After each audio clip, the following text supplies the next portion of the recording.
noite. Saudações a quem estiver assistindo, e iniciarei mais uma aula, né, sobre ondas estacionárias, em que eu abordarei brevemente cada ponto, os pontos anteriores que fomentam o estudo das ondas estacionárias. Brevemente também sobre o próprio assunto das ondas estacionárias, né, o que são, como elas são, de que modo nós podemos analisar matematicamente, né, e fisicamente, né, para concluir nossa análise. E um exemplo, dois exemplos, creio eu que vão ser somente um exemplo, né, para o vídeo não ficar muito cansativo, muito extenso. Mas enfim, para entendermos o que são ondas estacionárias, ou seja, ondas que estariam contidas, né, ondas que estariam presas, não se propagariam como as outras ondas que já havíamos estudado nos capítulos anteriores, né? Inclusive, um dos livros que nós temos referência são Fundamentos, na verdade, a Física para Cientistas e Engenheiros, do Gilbert e do Serway. Essa aqui é a edição 2018, né? Volume 2. Eu estou me baseando nele para falar dos capítulos. Esse aqui é o capítulo 4. Enfim, para entendermos o que são ondas estacionárias, nós precisamos entender como ondas se sobrepõem, porque isso é uma característica muito interessante das ondas. Se você joga uma pedra num lago e depois joga outra, ou melhor, jogar as duas ao mesmo tempo, você vai ver que vai formar uma onda, né, da pedra, né, que causa um impacto na água. E se você jogar outra, as duas ondas elas não vão se chocar no sentido de que, do mesmo modo como um objeto se choca com o outro, elas vão meio que passar uma pela outra. Vai existir sim uma diferença no comportamento delas no momento em que elas passam uma pela outra, mas isso é uma característica muito interessante, porque as ondas elas não empurram as coisas, elas só fazem com que a coisa suba ou desça, né, permaneça no mesmo lugar, mas transfira sua energia. E elas podem fazer isso passando pelo outro. Isso é uma das grandes diferenças entre ondas e partículas. Por exemplo, duas partículas não podem passar um pelo outro. Um átomo não pode atravessar o outro sem que haja nenhuma implicação na constituição do átomo, né? Então, como é que as ondas se combinam? Podem ser combinadas no mesmo local do espaço. Então é justamente isso. Uma onda pode passar pelo outro e nada irá acontecer, além de uma interferência de algo que transfere a energia de um modo diferente, mas que não impede dela se propagarem depois de tal maneira. E isso reside num princípio chamado princípio da superposição, que é dito: se duas ou mais ondas progressivas se propagam por um meio, o valor resultante da função de onda em qualquer parte é a soma algébrica dos valores das funções de onda das funções de onda das ondas individuais. O que é que isso significa?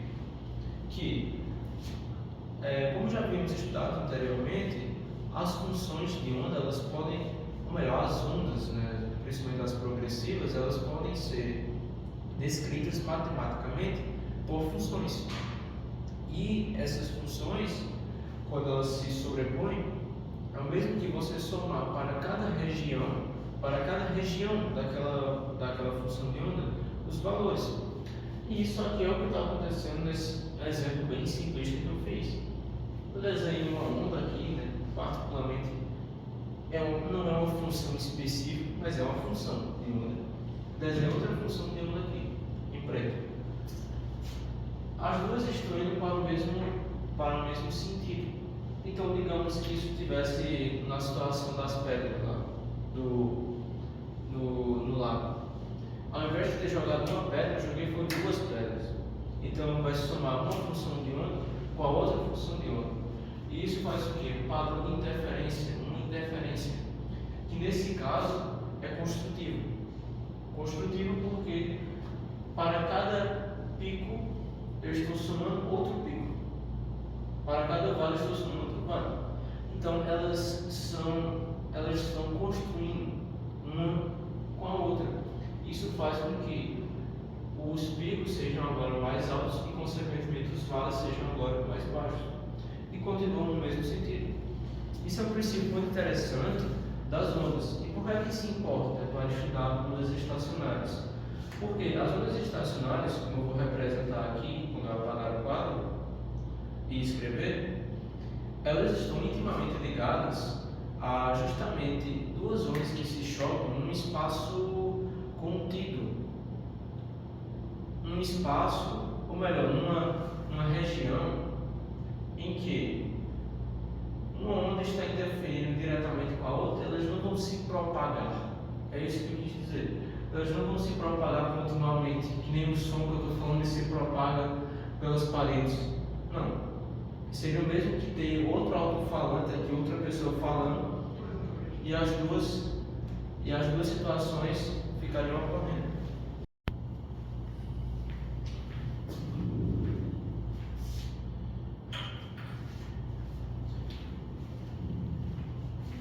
Partindo para um exemplo mais matemático da coisa, o que é que nós podemos fazer?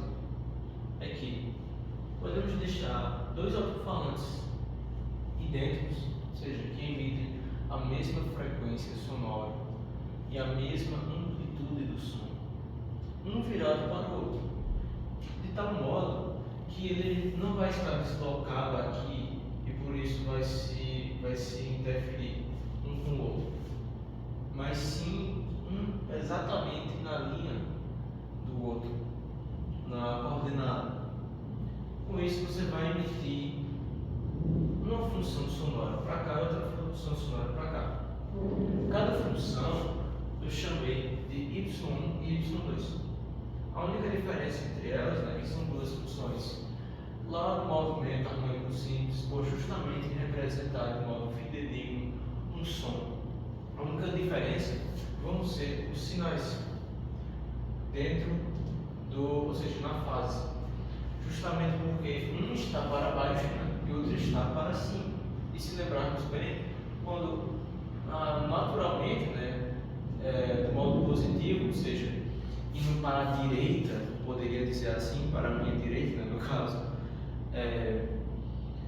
você deixa isso no negativo, né, como vimos lá no capítulo 2, creio eu, ou capítulo 1, algum desses dois capítulos lá no início.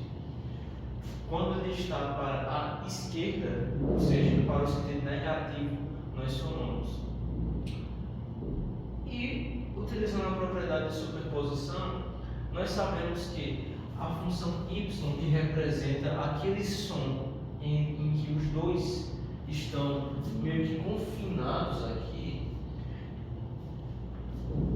é a soma dessas duas funções. Somando aqui fica a amplitude zero de Kx da fase, onde é Kx menos ômega t, mais a amplitude vezes o seno de Kx mais ômega t. Lembremos agora de uma das operações bem fundamentais da trigonometria, identidades bem fundamentais da trigonometria, que é o seno da soma de dois ângulos e da subtração de dois ângulos, que é dado justamente pelo seno de alfa, vezes cosseno de beta, mais seno de beta vezes cosseno de alfa. Essa só muda o sinal aqui no meio. Por que se lembrar disso? Porque nós podemos aplicar para cada um. E aí sim a conta vai se desdobrando e chega num resultado final, fechado, justamente das ondas estacionárias. Então, aplicando as identidades, nós vamos ter o quê? Primeiro, eu vou aplicar para cada um seno de Kx menos ômega t. Vou utilizar essa identidade, então vai ser o seno de alfa, que no caso é Kx, seno de Kx vezes o cosseno de ômega t, menos o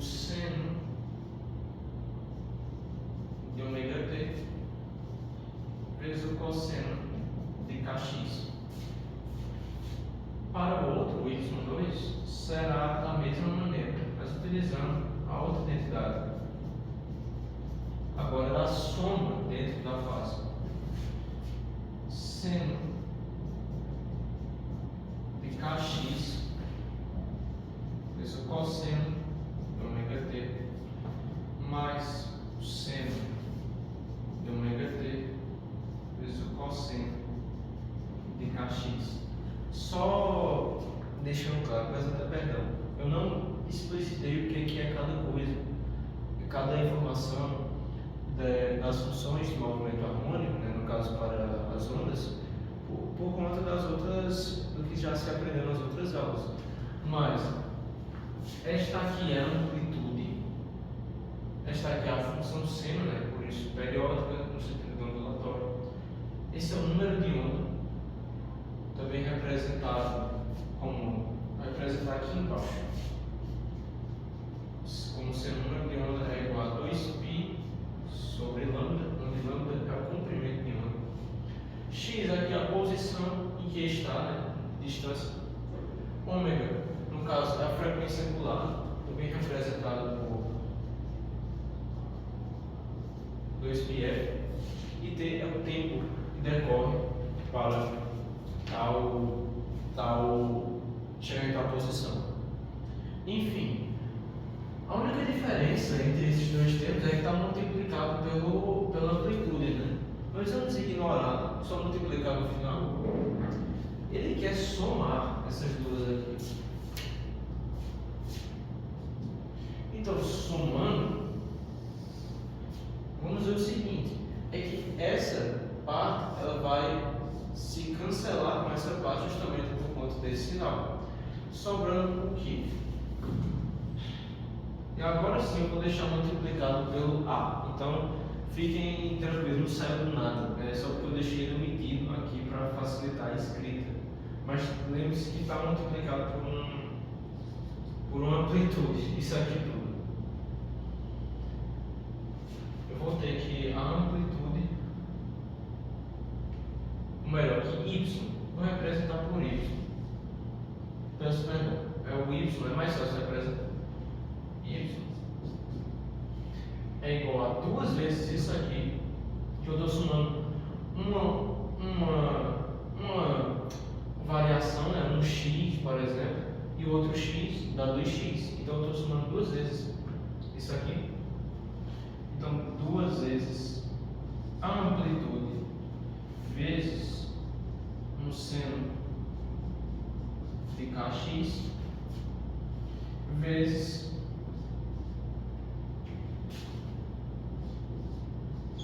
um cosseno,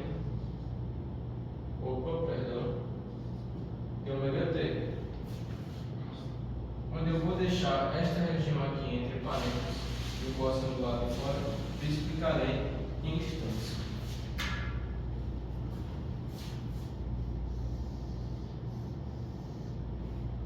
Ficou um pouco torto, peraí.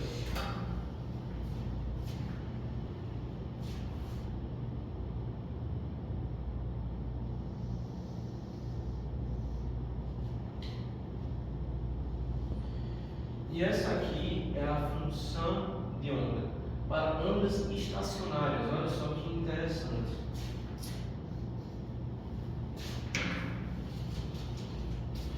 Função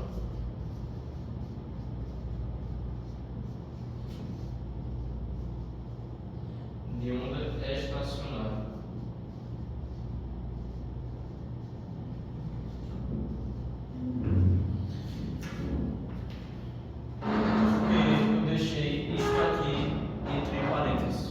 Porque, na verdade, isso tudo é amplitude.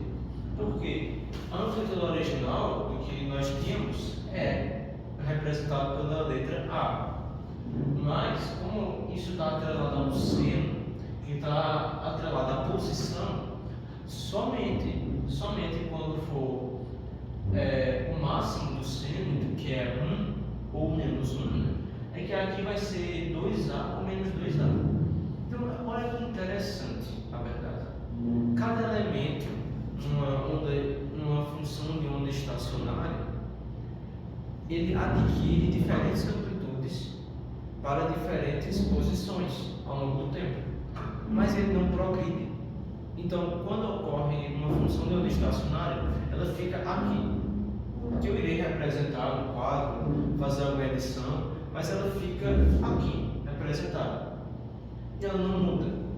O modo como ela é representada eu irei colocar agora, mas basicamente são por duas funções se entrelaçando, que eu irei fazer agora. Mas o importante, justamente o importante notar é que para cada elemento ao longo dessa função de onda, ele adota uma amplitude diferente ao longo do tempo e não se torna uma onda progressiva, mas sim uma onda estacionária. Esse caráter é estacionário justamente por conta disso.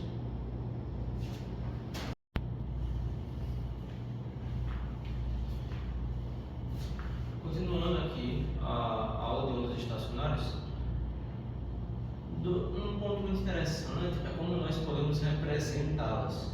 E, enfim, eu não sei se teria capacidade de editar o vídeo e deixar aqui um vídeo, um GIF, ou até mesmo a imagem recortada do livro, mas uma representação interessante seria desse jeito, em que você tem uma onda fazendo aqui, né? Imagina uma corda. Imagine que aqui são várias fotos. Nesse caso, eu terei duas fotos, né? Eu representei aqui duas fotos, que é o momento em que a corda ela está desse jeito e o momento que ela está desse modo aqui, representado pela corda azul. Mas lembre-se que a mesma corda. Isso ali é o que estava acontecendo quando tínhamos dois alto-falantes idênticos, de mesma frequência, de mesma amplitude. Então, nós podemos observar dois comportamentos: o surgimento de pontos onde há um nodo, ou seja, onde há um nó, né? E por motivos de denominação nós podemos chamar de nodo, que é justamente onde há esse ponto e que iremos abordar depois, matematicamente. Assim como existem os antinodos, que é justamente na amplitude máxima desse movimento. Então, representando aqui, né, de novo, matematicamente, como essa função está sendo representada. Pela função não conter o termo kx menos ômega t das funções de MHS, esta não é uma equação para uma onda progressiva única. O que é que eu quero dizer com isso? É que ela não é uma onda que se propaga. Ela é uma onda que, de novo, fica estacionária. Ela fica estacionária por conta desse caráter. Cada elemento no meio oscila em MHS com a mesma frequência angular ômega. Então, cada elemento aqui está oscilando na mesma frequência angular, na mesma taxa de radianos por segundo.